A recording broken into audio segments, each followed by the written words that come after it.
Today we are joined by Aam Aadmi Party's Gujarat chief Isudan Gadhvi.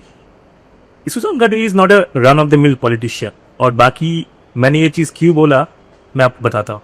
He is someone who used to have a hugely popular Links show before he joined full-time politics in 2022. But right before the Gujarat elections, he was also named the CM candidate of the Aam Aadmi Party. It is then when he actually quit his show and he joined full-time politics. But चुनाव के बाद you have come back to your show. Now you are also you have a double role. आप host भी कर रहे हो इस show, आप गुजरात आम आदमी पार्टी का प्रेसिडेंट भी. तो पूरे देश में एक ऐसा पॉलिटिशियन शायद आप ही हो वो has a full time job. वो फुल टाइम प्रोफेशनल भी है, फुल टाइम पॉलिटिशियन भी है. तो कैसे कर रहे हो आप ये जरूर? देखो ये किस्मत का कायनात है. आप देखो जब मैं कम उम्र में एडिटर इन चीफ बना था चैनल में, तो वहां पे एक शो मैंने शुरू किया मेरा, तो इतना पॉपुलर हुआ कि गुजरात में उस टाइम कर्फ्यू लग गया. तो वो 1 घंटे का शो था, वो 1.5 घंटे तक मैं लेकर गया. तब भी लोग उतरे जुड़ते हैं. शो के चलते चैनल नंबर 1 हुआ गुजरात में. गुजरात में इतना लोकप्रिय चेहरा कोई इनका का हुआ हो ऐसा हुआ नहीं. ये मेरे लिए ईश्वर की माता जी की कृपा है. उसके बाद जब मैं पॉलिटिक्स में ज्वाइन हुआ, लोग बहुत ही उम्मीद से देख रहे थे. और उसके बाद जब चुनाव के बाद जब मैं गांव में फिर से विजिट शुरू किया, मैं हर जिले में विजिट कर रहा था, तो लोग पता चलता था कि ईसुदान भाई इस गांव जिले में आ रहे हैं, तो लोग आने शुरू हो जाता.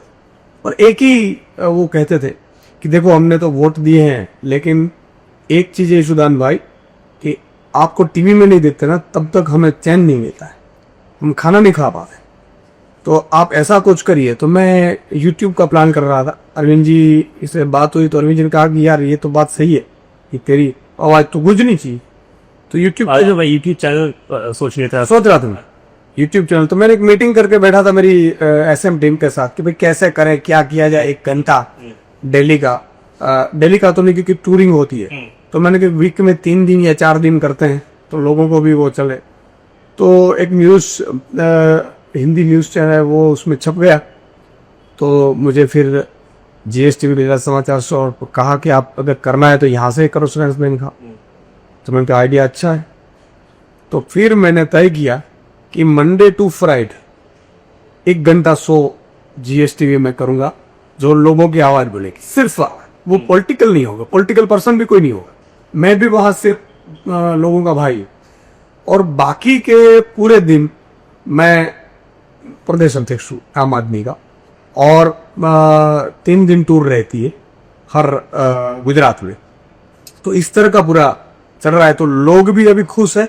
अभी फिर से ये कार्यक्रम इतना जम गया कि जहां पे भी लोग जाते हैं तो लोग बोलते हैं कि हम टीवी के सामने आपके शो के सामने बैठ जाते हैं. तो लोगों को एक उम्मीद भी है. लोग कैसे राजनीति चाहते हैं, हम जो चर्चा करते हैं इसमें मुद्दा वाइज करते हैं कि किसानों की क्या मुद्दे हैं, क्या होने चाहिए, आप एजुकेशन की क्या हाल है, क्या होना चाहिए, विदेशों में क्या एजुकेशन है. तो ये पूरा सिस्टम मैं इस शो में लेता हूँ. तो उसमें कोई पॉलिटिशियंस ज्वाइन नहीं करते एज पैनलिस्ट? नहीं, बिल्कुल कोई पैनल डिस्कशन. यहाँ पे पूरे देश में हम जो शोज देखते हैं टीवी में, तो यूजुअली जो होता है एक पैनल डिस्कशन होगा, इसमें इस पार्टी का प्रवक्ता, उस पार्टी का प्रवक्ता, उस पार्टी का प्रवक्ता और एंकर, और आपस में झगड़ते हैं. तो आपका फॉर्मेट क्या अलग है कुछ इससे? यस, ये फॉर्मेट बिल्कुल अलग है. देखो मैंने पॉलिटिकल पार्टी का शो, कोई भी पॉलिटिकल पार्टी, यहाँ पे सिर्फ एक्सपर्ट होते हैं, पॉलिटिकल एक्सपर्ट होते हैं, सब्जेक्ट के एक्सपर्ट होते हैं, और सामाजिक जो आगेवान होते हैं, लीडर होते हैं, वही होते हैं.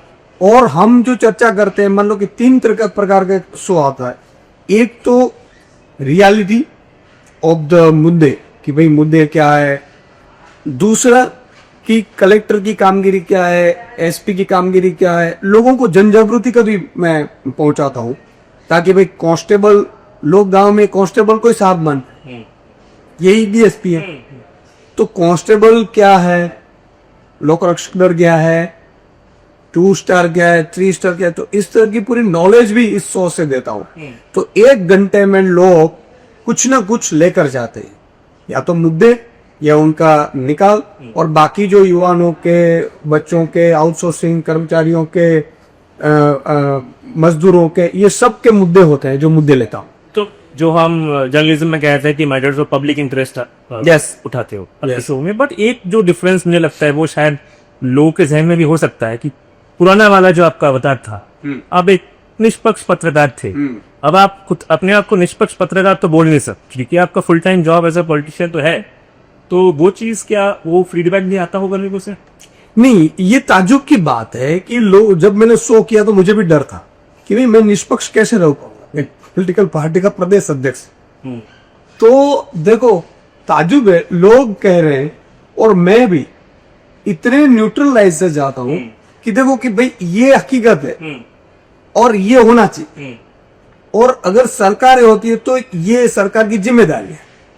तो उस तरह से एक भी मुझे अभी लोगों ने नहीं बताया कि भाई ईसुदान भाई आप बायस होते हैं या आपका पॉलिटिकल एंगल आ जाता है। तो मुझे भी, मेरी भी परीक्षा थी पहले तो 6 महीने, लेकिन अब पूरा सेटअप हुआ है। शो इतना पॉपुलर अभी भी हो चुका है शहर और गांव में, जहां पे भी मैं जाता हूं। आज भी लोग जो पहला शो देखते थे, इस तरह ये शंखनाद देख रहे, जो महाभारत युद्ध में शंखनाद शो का नाम, शंखनाद शो बना, पहले शो का नाम था मंथन, महामंथन। वो महामंथन था, उसमें पॉलिटिकल पर्सन भी आते थे। ये शंखनाद है जो कि अन्याय के खिलाफ युद्ध छेड़ता है, धर्म युद्ध, जो कि महाभारत में होता था, भगवान कृष्ण ने शंख फूका था। तो ये जनता का शंख फूकने वाला कार्यक्रम है, जनता की आवाज है, और वो शंखनाद है जनता के मुद्दे। बट आम आदमी पार्टी का अभी जो रिजल्ट आया कुछ फरवरी में, दिल्ली जो आपका बेस्टन था, इसमें आप हारे, 10 साल अब सत्ता में थे, अब ये पंजाब आपको रह गया आपके पास। बट आम आदमी पार्टी वॉज बॉर्न इन, पूरा जो मूवमेंट था इंडिया का, तो वो एक बड़ा आपको लगता है झटका था पार्टी के लिए? देखो, आप ओवरऑल अगर पूरे देश की बात करोगे तो बाहर से ऐसा दिखेगा कि भाई झटका है, कोई झटका नहीं है। मैं गुजरात में इसका फायदा हूं। कैसे? देखो, दिल्ली में सत्ता किसकी थी? एलजी की थी। 85% सत्ता तो एलजी की थी, और हमारी पूरी लीडरशिप जो ए ग्रेड लीडरशिप है, क्वालिटी लीडरशिप है, वो पूरी दिल्ली में उलझी हुई थी। एलजी के साथ ये मांगना, वो मांगना, फलानी पॉलिसी, ढिकड़ी पॉलिसी, वो पॉलिसी, फलानी। देखो, अरविंद जी का मॉडल अब पूरे देश में चला गया है। वो फाइनल है कि वो हेल्थ के लिए, एजुकेशन के ईमानदारी से काम करते हैं, आपके बच्चों को बड़ा बनाते हैं। ये हो गया, वो तो लोगों को पता चल ही गया, और उसके चलते तो पूरे गुजरात या पूरे देश में उनका वोट बैंक बढ़ भी गया। अब देखो, अब दिल्ली गया तो मैं तो ये पॉजिटिव इसलिए मान रहा हूं, अरविंद केजरीवाल फ्री हुए, पंजाब और गुजरात पे फोकस कर पाए। गुजरात की जनता बदलाव के मूड में है। गुजरात ये चाहता है कि कुछ नया हो। देखो, पहली बार में बोल रहे थे तीसरी पार्टी नहीं चल रही है, 41 लाख वोट मिले, 41 लाख। आप देखो कि देखो, दिल्ली में भी सिर्फ 1.5% वोट, और वो भी पुलिस प्रशासन गड़बड़ी सब है, उसमें मैं नहीं जाता हूं। लेकिन अरविंद केजरीवाल जी का मॉडल है, लोग तो वही याद कर रहे हैं। तो एक चीज तो ये आ जाएगी कि आप देखो, उनको फ्री टाइम मिल गया। दूसरा कि गुजरात में 2 सीएम पूर्व थे, उनको भी 2% से ज्यादा वोट नहीं मिले, या 14% मिले, और सौराष्ट्र और आदिवासी इलाके में 25-25 बराबर है। तो एक तो ये हुए। अब 2.5 साल हुए, एक दिन ऐसा नहीं गया है जो आम आदमी का कोई ना कोई कार्यक्रम जनता के लिए किया ना हो। 30 से ज्यादा तो हमने बड़ी रैलियां की है, बड़ा कार्यक्रम किया है, यात्राएं निकाली। तो उसका मतलब ये 1 महीने में एक हुआ। तो एक तो ये था कि भाई पहली बार चुनाव लड़े, वो रहेंगे नहीं रहेंगे, जीतेंगे नहीं जीतेंगे, लेकिन ऐसा हुआ नहीं। अब लोगों को विश्वास आ गया है। अब आम आदमी में लोग ऑप्शन ढूंढ रहे हैं। आम आदमी पार्टी और उनकी विचारधारा लोगों के दिलों में बसी है। दूसरी ओर भाजपा ने करप्शन, गुंडागर्दी, ड्रग्स और किसानों, वंचित, ये सब इतने बुरी तरीके से फंसे हुए हैं। तो मुझे लग रहा है कि ये बहुत ही बड़ा चांस है कि अरविंद जी और पूरी टीम को फुल फ्रीडम मिला है। दूसरी ओर आप देखो गोपाल राय जो दुर्गेश पाठक जी जो कि संगठन के जो उनका महानेता है, इंचार्ज बराबर है, वो दोनों इंचार्ज के तौर पर अभी फुल टाइम यहाँ आ रहे हैं गुजरात में।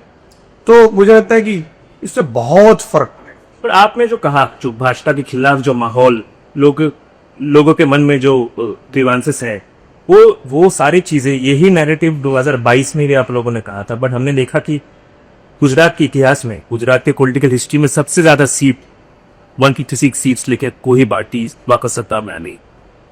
वो भी तो एक सच है। नहीं, देखो एक चीज ये थी कि हमारा सर्वे भी बहुत आगे गौरशेर में आ गया। पिछले 15 दिन में हम सब लड़ने चले गए, थोड़ा जो नैरेटिव था वो बैठ गया, वो बाद में, क्योंकि हम तो फिर सब चुनाव में लीडर से लड़ने गए। लेकिन एक चीज ये थी कि आपने देखा होगा कि दोनों के वोट शेयर में फर्क पड़ा, उसमें कोई दो राय नहीं। लेकिन भाजपा परसेंटेज में बड़ी नहीं हुई, भाजपा या लोकप्रियता से नहीं है। पूरी एजेंसियां लगा दी, पुलिस लगा दी, पैसे लगा दिए, ये लगा दिया, तब ये हो पाया। और आप देखो कि पहली बार में पार्टी 41 लाख वोट के साथ 5 विधायक जीतते हैं, 45 विधायक सेकंड नंबर पे रहते हैं। ये गुजरात की हिस्ट्री में पहली पार्टी ऐसे है। और टाइम कितना मिला था? सिर्फ 6-8। पंजाब के बाद पूरी टीम लगी थी। उससे पहले मैंने कोशिश तो की थी, लेकिन क्या है कि गुजरात ही बना है, तो इसमें 3-4 साल चाहिए गुजरात में। तो अभी जो टाइम मिल रहा है हमें 3 साल का, ये बहुत बड़ा है। और मुझे लग रहा है कि इस बार अब देख लेना, आम आदमी, देखो पहली बार आम आदमी पंजाब में गई थी तो 22 सीट आई थी, बराबर है, 17 में, और दूसरी बार फुल मेजोरिटी, आप बम्पर मेजोरिटी। आपको लग रहा है वो रिप्लिकेट होगा? ये रिप्लिकेट गुजरात में होगा 2027 में, बम्पर मेजोरिटी। यहाँ के जो जितने बड़े बड़े लीडर है सब हार गए, और आम आदमी का एक छोटा सा गांव से या शहर से आने वाला बंदा विधायक बन जाए।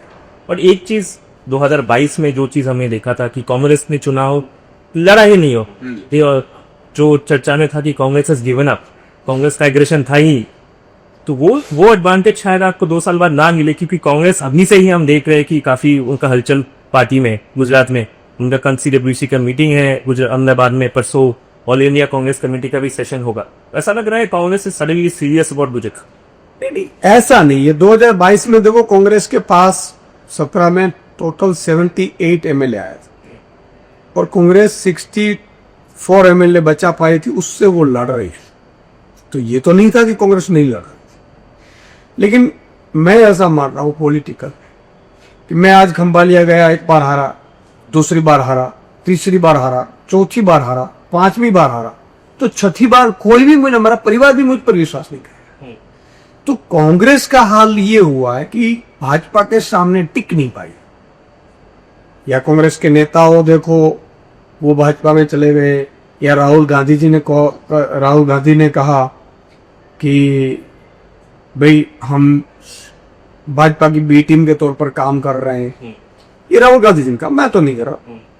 तो ये सब जो मामले हैं, मुझे लग रहा है कि लोग ये सब देखते हैं, और इसलिए एक ईमानदार पार्टी, हम तो नए लड़के हैं, हमारा बाप मुख्यमंत्री नहीं, हमारा कोई पॉलिटिकल सरपंच भी नहीं बना मेरे परिवार, और आम आदमी पार्टी ने, अरविंद केजरीवाल जी ने नाती जाति सबसे ऊपर होकर मुख्यमंत्री का चेहरा बनाया। ये कितनी बड़ी बात है कि एक नरेंद्र मोदी के बाद ओबीसी का चेहरा पहली बार एक मुख्यमंत्री पद का उम्मीदवार बना। तो एक नैरेटिव बना था, लेकिन हमारे पास समय कम था। हम जो कहते हैं ना प्री मेच्योर डिलीवरी, उस टाइप का पूरा ये था 2022 का असेंबली चुनाव। इसके बाद मैंने हर 182 असेंबली का अभ्यास किया पिछले 2 साल में। यस, और क्या क्या कमियां रही, क्यों हम हारे कोई जगह, क्यों हमारे 30% वोट थे 20 दिन 30 दिन पहले हमारे सर्वे में बता रहे थे। इवन भाजपा के सूत्रों ने कहा कि 30% आम आदमी थी, 24% कांग्रेस थी और 39 के आसपास भाजपा थी। ये 1 महीने पहले की बात, जब चुनाव से 1 महीने पहले की बात। तो लास्ट में ऐसा क्या हुआ कि हमारा जो मध्य गुजरात और उत्तर गुजरात पूरा लॉस्ट हो, तो हम 25% वोट पे रहे, लेकिन कहा सौराष्ट्र और आदिवासी इलाके। तो ऑलमोस्ट कांग्रेस इतनी पुरानी पार्टी के बराबर रहे। तो लेकिन हमारा वोट शेयर तो 30% था, सर्वे में बता रहा 30-31 कंटिन्यू चल रहा। तो ये मुझे लगता है कि क्यों हुआ था वो गिरावट लास्ट? वो बहुत सारे पॉइंट थे, हम सब लड़ने में लग गए, कुछ गलतियां हुई, कुछ कैंडिडेट में प्रॉब्लम्स, मतलब कि कैंडिडेट में मैंने डैमेज कंट्रोल करना पड़ा, वो नहीं कर पाए। तो ये पूरा जो हमारे पास इतनी आर्थिक फाइनेंस भी नहीं थी, कुछ हमारे कैंडिडेट है वो 2.5 लाख 3 लाख में 50-50 हजार वोट लेकर आए, 3 लाख के खर्च। तो ये सब चीजें रही, उसके अलावा भी कुछ चीजें रही है जो मैं टीवी के कैमरे के सामने नहीं बता सकता, लेकिन वो पूरा अभ्यास करके हम बैठे हैं। और इस बार ये पूरी जो टीम आ रही है, उस टीम के पूरा मैनेजमेंट के साथ अब देखो 1 साल बाद गुजरात में आम आदमी पार्टी एक फोर्स के साथ आगे बढ़ती दिखाई देगी। जो दिल्ली में जो हार आम आदमी पार्टी का, उसके बाद लीडरशिप की तरफ से कोई मैसेज दिया गया आप लोगों को? ये आपका मोरल भी हाई रैंक, उससे क्या बोला गया? कोई मैसेज आया केजरीवाल जी की तरफ से? आपने तो बात की होगी। देखो, हम सब जो आम आदमी पार्टी में जुड़े हैं वो सब छोड़ छाड़ कर दिए जनता के लिए। हमें कुछ नहीं चाहिए, हमें ना पद चाहिए, ना होदा चाहिए, ना मिनिस्ट्री चाहिए, ना मुख्यमंत्री पद चाहिए। हम आए तो कुछ जनता की अच्छाई के लिए आए। हमारा लक्ष्य बहुत क्लियर है। अरविंद जी और ये दिल्ली में हारे किस तरह से हारे सब जान रहे। ये भाजपा की पूरी जो तंत्र था उसका मिसयूज किया गया है और उसमें भी सिर्फ 2% वोट ही कम रहे। तीसरा कि हम इतने मैच्योर हैं कि हमें मोटिवेशन के डोज की जरूरत नहीं पड़ रही। इवन हमारे कार्यकर्ता भी इतने मैच्योर हैं। और उसके बाद तुरंत आप देखो, यहाँ पे चुनाव आए, स्थानिक निकाय चुनाव में अब ऑलमोस्ट नगर पालिका हमारी कब्जे हुई है। 3-4-5 नगर पालिका हम विपक्ष में बैठ गए हैं। पर नगर पालिका चुनाव में तो आपका उतना परफॉर्मेंस नहीं बहुत अच्छा। देखो, हम 500-550 भी लड़े, 2000 पे नहीं लड़े। अच्छा, 100 कैंडिडेट भाजपा ने डरा धमका कर बिठा दिया, कहीं उनका पर्चा रद्द करवा दिया, जो कि बहुत ही मजबूत। फिर भी हमें 35 सीट हम जीते और उसमें भी मतलब मटेरियल के अलावा कुछ नहीं था हमारे पास। इवन डिपॉजिट के पैसे भी खुद बंद होने लगा है। तो ये सब हम सब भी दिल्ली चुनाव प्रचार में थे, तो यह चुनाव प्रचार का भी टाइम नहीं मिला। उस टाइम के बीच ही इन्होंने ला दिया, बराबर है। फिर भी हम ये मान रहे हैं कि दिल्ली के चुनाव के बाद अगर गलत जाता मैसेज तो कुछ नहीं मिलना चाहिए, लेकिन ऐसा नहीं हुआ। एक नगर पालिका में सिर्फ एक कैंडिडेट कम पड़ा, बाकी हम नगर पालिका का। तो मुझे लग रहा है कि यहाँ कोई मोटिवेशनल नहीं, यहाँ तो सिर्फ दिल्ली की रिसोर्सेस के साथ की जरूरत है, बाकी हम सब बैठे। बट आपका स्टेट लीडरशिप में, जैसे आप तो ऑलरेडी पॉपुलर फेस हो, आप राजनीति में आने से पहले से एक आपका अपील था। बाकी स्टेट लीडरशिप उतना ग्रूम करेक्ट किया है आपने? बिल्कुल। देखो, हम और गोपाल भाई तो थे। गोपाल क्या? चैत्र बसावा देखो, आप आदिवासी समाज के हीरो बन गए।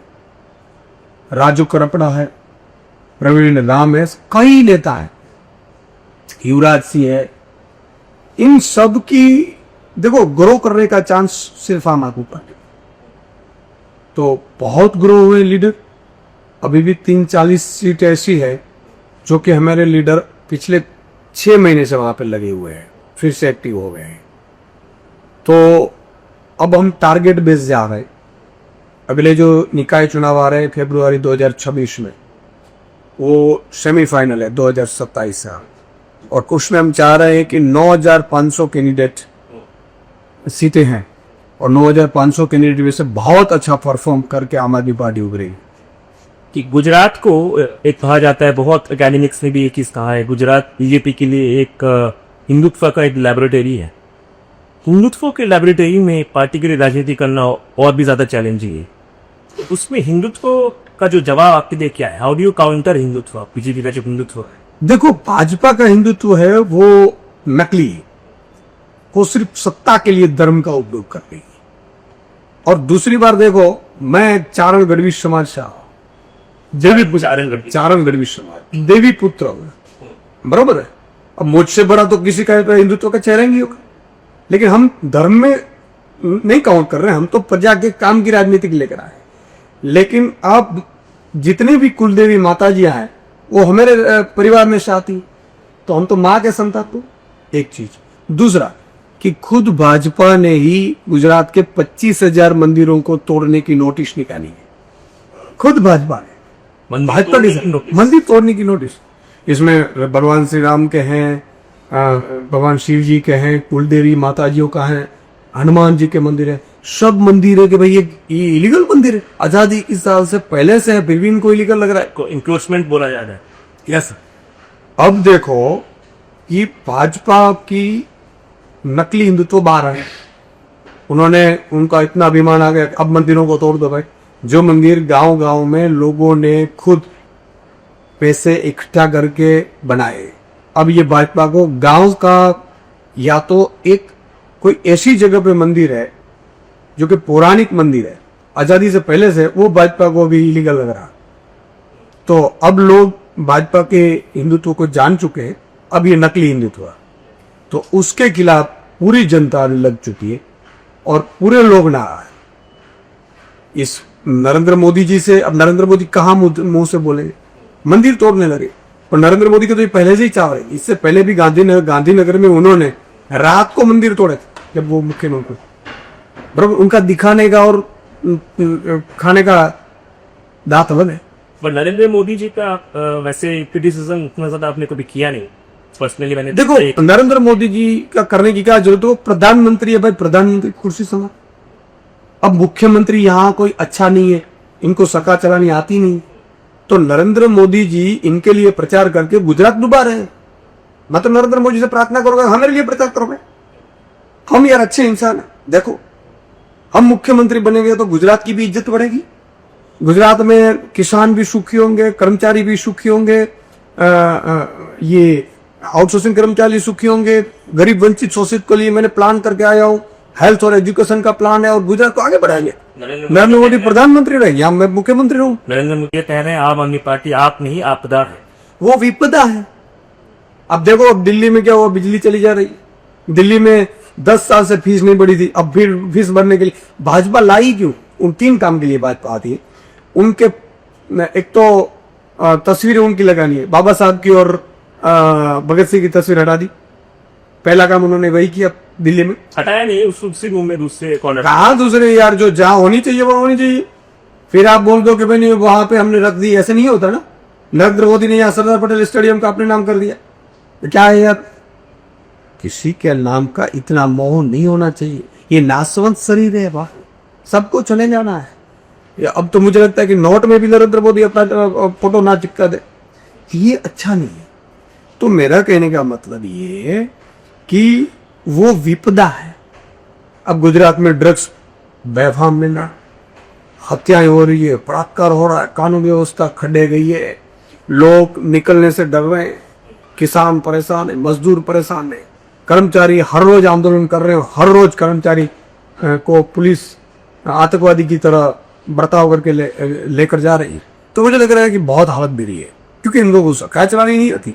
हाँ, एक चीज मानना पड़ेगा, जब नरेंद्र मोदी था तब कानून व्यवस्था अच्छी थी, नरेंद्र मोदी थे तब गुजरात का अच्छा चल रहा था। लेकिन वो प्रधानमंत्री से छोड़कर अगर मुख्यमंत्री आना चाहते हैं वो नहीं करेंगे, बड़ा सपोर्ट करेंगे नरेंद्र मोदी है।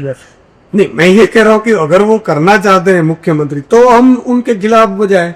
अब ये तो नरेंद्र मोदी के जो ये पपेट के तरह काम कर रहे हैं, उनसे तो क्या यार। गुजरात एक, मैं तो बोल रहा हूँ कि घर में अगर कोई अच्छा बंदे को आप लीडरशिप ना दो तो घर बर्बाद हो जाता है, समाज में अगर अच्छा बंदा नहीं आया लीडरशिप समाज बर्बाद कर दे, तो गुजरात बर्बाद हो रहा है यार।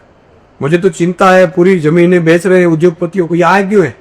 एजुकेशन की फी बढ़ानी है, एजुकेशन प्राइवेट कर दिया, हेल्थ प्राइवेट कर दी, सब जमीनें गौचर की, जब गाय माता की जमीनें वो पूरी अदानी को दे दी। उनका यही काम। इंटरव्यू के आखिर में हम आ गए ऑलमोस्ट। मेरा एक सवाल तो रह गया है कि कांग्रेस के साथ जो आपका समीकरण है आम आदमी पार्टी, आप लोकसभा में आप अलायंस में थे, अभी भी इंडिया ब्लॉक में आप हो, टेक्निकली इंडिया ब्लॉक का एक पार्ट है आम आदमी पार्टी, पर हरियाणा में आप एक साथ नहीं लड़े चुनाव। दिल्ली में भी हम लोगों ने देखा कि कांग्रेस ने काफी एग्रेसिवली अटैक किया आम आदमी पार्टी को, बट उसके बावजूद म्यूनिसिपल चुनाव के दौरान अभी रिसेंटली गुजरात में आपने एक अपील की थी कि कांग्रेस को शायद अलायंस में लड़नी चाहिए। क्या आप अभी भी कोशिश कर रहे हैं कांग्रेस और आम आदमी पार्टी का एक? देखो, मैं गुजरात की जनता को ये मैसेज देना चाहता था कि गुजरात की जनता कह रही थी यार आप साथ में लड़ो, उनको लग रहा था कि भाई आम आदमी और ईशुदान भाई मना करते, इसलिए मैंने मैसेज दिया था। क्या हो, भाजपा को और आगे, भाजपा जैसी विपदा को यहां से निकाल। लोग थक चुके हैं भाजपा से लोग नफरत करते हैं। भाजपा में वही लोग हैं जो 2 नंबरी का धंधा करते हैं, जो लाभार्थी है, जो ब्रिज बनाते हैं और 6 साल में ब्रिज गिरा दे, उनका प्लान होता है, करप्शन वाले लोग हैं। बाकी सब लोग भाजपा है क्या? तो इसलिए मैंने कहा था कि भाजपा को हटानी है तो साथ में करना है। पर ये भी एक सच है जो हमने देखा, अगर 2 पार्टी चुनाव करते एक साथ, जैसे दिल्ली 13 ऐसे सीट थे जहां पे कांग्रेस जो कैंडिडेट थे वो हार जरूर है, पर इतना वोट जरूर खींच लिए कि वो आप आम आदमी पार्टी के कैंडिडेट हार जाए, वो भी एक है। देखो, समीकरण हर राज्य में हर चुनाव में अलग अलग। लोकसभा में हम लड़े थे देश बचाओ, उसके बाद के जो समीकरण जितने भी आए, ये हमने जिस तरह से लोगों को उचित लगा, लोगों के लिए उचित लगा, वो हमें किया। मेरा आखिरी सवाल, अभी ये जो डबल लोन आपका चलेगा ये कब तक चल सकता है? अभी चुनाव आ ही जाएगा 2 साल में, तो आप कर पाएंगे ये 7:30 बजे का प्राइम टाइम में शो प्लस दिन में आम आदमी पार्टी का चीफ गुजरात में? देखो, इसमें मुझे थोड़ी तकलीफ हो रही है जरूर, क्योंकि रिसर्च करना एक घंटा निकाल, लेकिन लोगों के लिए मैं अभी चालू हूँ। जैसे जैसे अभी मैं टूरिंग कर रहा हूँ, मैं मेहनत कर रहा हूँ, आउटडोर जाता हूँ, आउटडोर से लाइव कर देता हूँ, गेस्ट यहाँ पे होते, तो मैं लोगों के लिए जितनी भी मुश्किलें उठानी पड़े मैं रेडी। चुनाव नजदीक आएंगे तब देखेंगे। Thank you so much.